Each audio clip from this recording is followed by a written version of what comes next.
ક્યાં સુધી ગુલામીમાં જીવશું મિત્રો? ક્યાં સુધી? હવે આપણે સવે આપણી આત્મા જગાડવાનો વારો આવ્યો છે. અહીંયા ઘણા બધા યુવાનો ઉપસ્થિત છે. સોશિયલ મીડિયાની અંદર તમે જોયું હશે કે જસદણ વિછિયાની અંદર આ બ્રિજરાજ સોલંકીએ મોરે મોરો લઈ લીધો છે.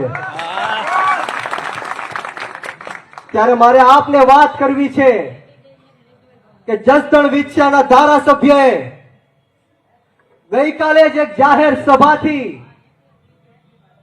મારા વિશે અને મારા પરિવાર વિશે ઘસાતું કીધું છે,